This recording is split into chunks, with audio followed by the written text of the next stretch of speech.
Hi guys, today learn about in this video how to lock setting remote setting lock very easy method. Gree DC inverter air conditioner remote. First of all, set the mode setting and fan setting.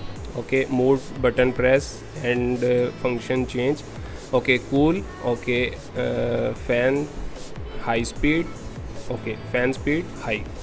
So this setting lock, how to lock, press the temperature up and temperature down button same time. Okay, press. Okay, uh, you will see.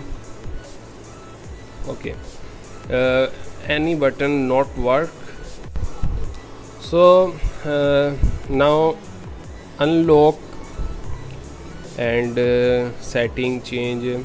So same, press up and down temperature button and unlock lock and press any button, so work your remote setting change very easy.